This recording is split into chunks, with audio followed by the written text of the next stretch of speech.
प्राचीन समय में एक राज्य हुआ करता था। उस राज्य के महाराज देवराज की दो रानियां थीं, बड़ी रानी सुरुचि और छोटी रानी सुनिधि। राज्य की बड़ी रानी गौतम बुद्ध के प्रति बहुत निष्ठावान थी।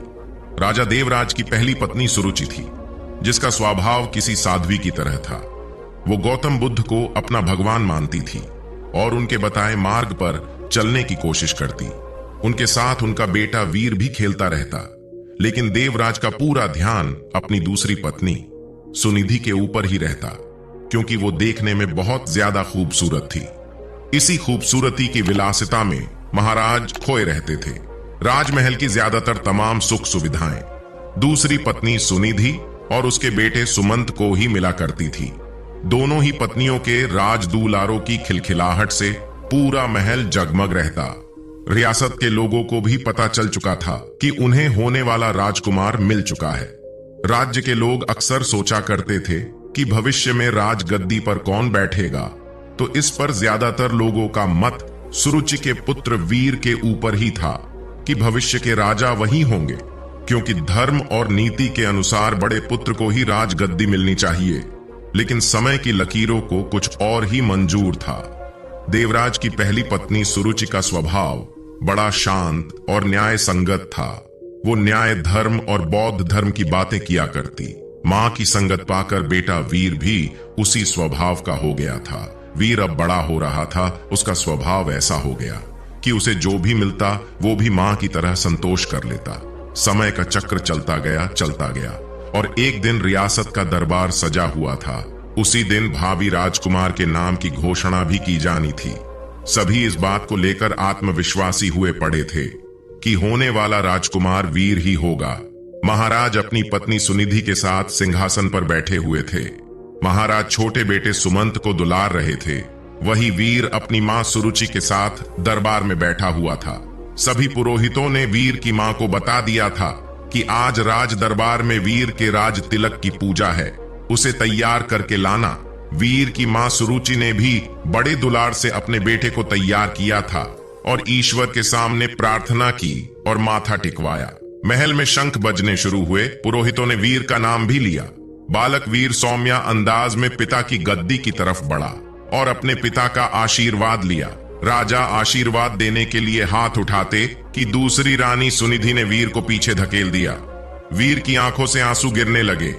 भरे राज दरबार में गुस्से से लाल रानी सुनिधि ने वीर की कलाई को मोड़ दिया था, उन्हें सिंहासन पर पहुंचने से रोक दिया। फिर सुनिधि ने अपने कड़े शब्दों और सख्त आवाज में कहा कि तुम इस सिंहासन और महाराज की गोद में बैठ नहीं सकते। सिंहासन में बैठने वाला काबिल हो या ना हो, परंतु रानी का पुत्र ही होना चाहिए। तुम दासी के बराबर वाली रानी के पुत्र हो।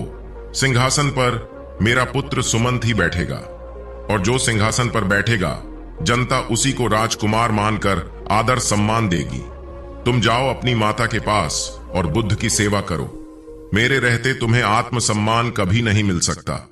जाओ, पहले अपना भाग्य बदल कर आओ। राजकुमार बनने के लिए तुम्हें मेरी कोख से जन्म लेना पड़ेगा। यह सब सुनकर पूरा राज दरबार हक्का बक्का रह गया। सभी आश्चर्य भरी नजरों से महाराज देवराज की ओर देखे जा रहे थे कि महाराज कुछ बोल क्यों नहीं रहे हैं।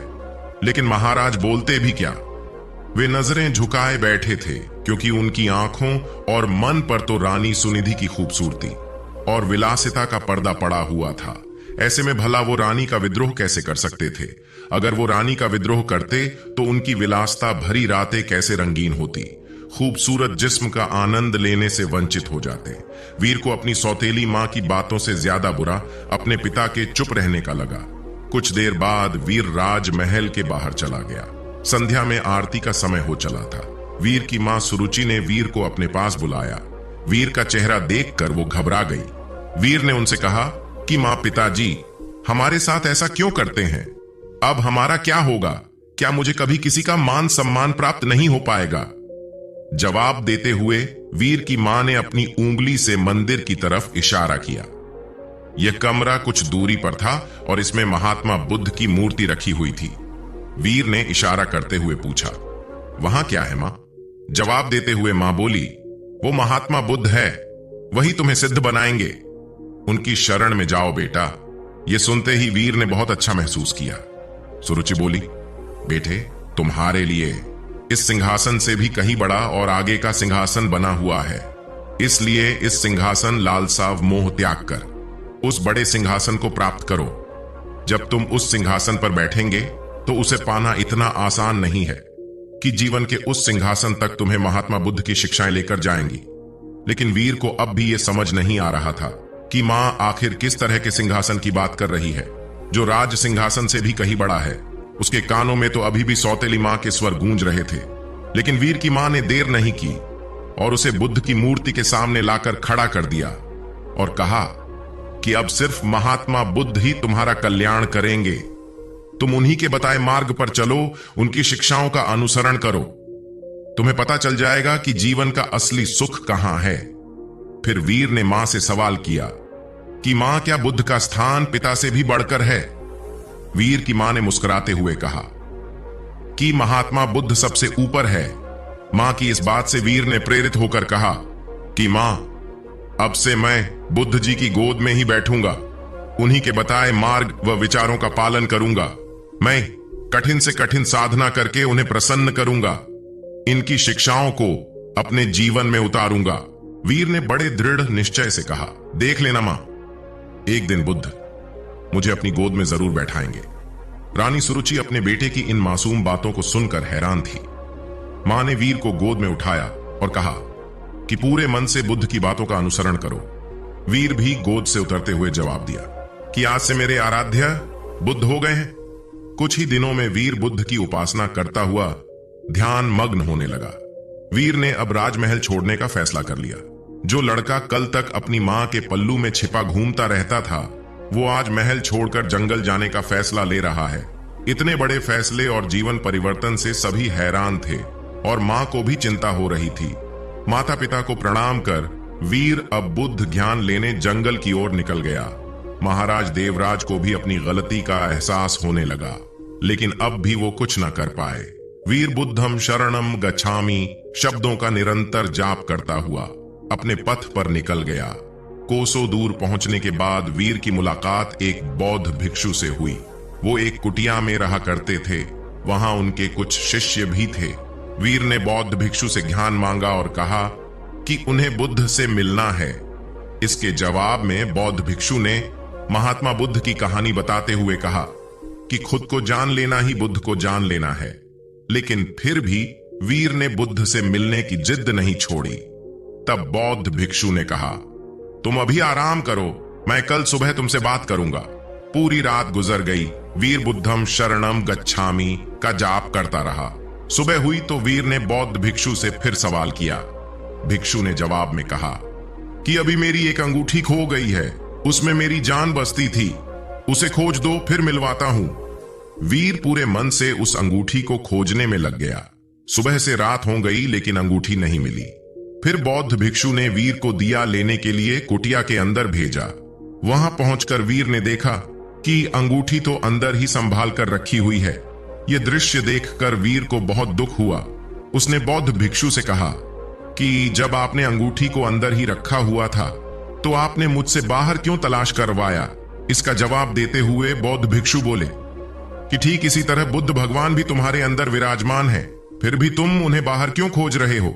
खुद को मोह, सम्मान, लालच, अपमान, क्रोध, क्रूरता, ईर्ष्या जैसी भावनाओं से मुक्त कर दो। किसी की बातों का बुरा मानना, क्रोध करना और किसी भी प्रकार लालसा मन से त्याग दो। बस इतना ही करना, फिर देखना कि बुद्ध तुम्हें तुम्हारे अंदर ही मिल जाएंगे। इसके बाद वीर जब यह भी समझ गया कि बुद्ध एक साधारण पुरुष से कैसे महात्मा बुद्ध बने थे, तब इसका उनके मन पर बहुत प्रभाव हुआ। वह बहुत प्रेरित हुए। वीर ने अब गहरे ध्यान में डूबकर बुद्ध की उपासना आरंभ कर दी। जैसे जैसे वीर का ध्यान गहरा होता गया, उसी तरह वीर को आत्मज्ञान की प्राप्ति होने लगी। एक वक्त ऐसा आया कि वीर की सारी चाहतें मर गईं। वीर के मन से सभी लालसाएं खत्म हो गईं। वीर को अद्भुत आनंद का एहसास हो रहा था। लंबे वक्त तक नियमबद्ध तरीके से ध्यान करते रहने से उन्हें आत्मज्ञान की प्राप्ति हुई थी। अब वीर के मुख का अद्भुत तेज देख के लोग उन्हें महासंत कहने लगे। ये बात कुछ समय बाद मध्य रियासत तक पहुंच गई कि पर्वत की शिला में कोई बड़े प्रतापी तेजस्वी बौद्ध भिक्षु ध्यान में मग्न रहते हैं। राजमहल की तरफ से उन्हें बुलावा भेजा गया। रियासत की हालत ठीक नहीं चल रही थी, क्योंकि महाराज का दूसरा बेटा विलासिता में बर्बाद हो चुका था। सुनिधि की खूबसूरती भी उम्र के साथ ढल चुकी थी। वही दूसरी ओर वीर की समृद्धि दूर दूर तक फैलती जा रही थी। एक दिन ऐसा था जब वीर को सिंहासन पर बैठने के लायक नहीं समझा गया था। एक दिन ऐसा आया, बौद्ध भिक्षु के रूप में वीर ने राजमहल में कदम रखा। प्रजा की आंखों में आंसू भी थे और सम्मान भी था। महाराजा और सुनिधि हाथ जोड़े पछतावे के आंसू रो रहे थे। वीर की मां के कानों में भी बच्चे वीर की बातें साफ साफ गूंज रही थी। बौद्ध भिक्षु रूपी वीर ने सबसे पहले महात्मा बुद्ध की प्रतिमा को प्रणाम किया और कहा कि दूसरों की सेवा से बड़ी कोई विलासिता नहीं है। कोई भी सिंहासन कोख से नहीं बल्कि काबिलियत से तय होता है। वीर ने राज सिंहासन का त्याग कर दिया और त्याग करने के लिए मंदिर रूपी कमरे की ओर चलने लगे। वहां वीर को देखने वाले लोग महसूस कर पा रहे थे कि जैसे कोई शांति की मूर्ति चल रही हो। बुद्ध की शरण में जाकर एक साधारण सा बालक वीर सिद्ध पुरुष बनकर लौटा था। दक्षिण भारत में आज भी यह कहा जाता है कि वीर को बुद्ध मंदिर की ओर जाते देखा था, वापस आते कभी नहीं देखा गया। जब लोग मंदिर के भीतर गए तो वहां पर बस भिक्षु वस्त्र ही मिले थे। कहा जाता है कि वह सिद्ध हो चुके थे। उन्होंने बुद्ध की शरणों में शरण ले ली थी।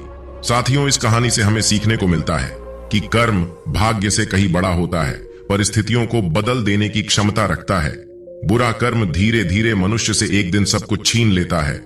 मन का चयन, सुख शांति, धन संपदा, वैभव, सम्मान, प्रतिष्ठा आदि बुरा कर्म और गलत आदतें एक दिन मनुष्य का जीवन नर्क बना देती है। इस कहानी से हमें यह भी सीखने को मिलता है कि ईश्वर सभी के अंदर है, इसकी खोज स्वयं में करे। ईश्वर की मौजूदगी का एहसास जरूर होगा। जीवन में कोई पाप न करे, हमेशा दूसरों की मदद करे और इंसानियत को जिंदा रखे।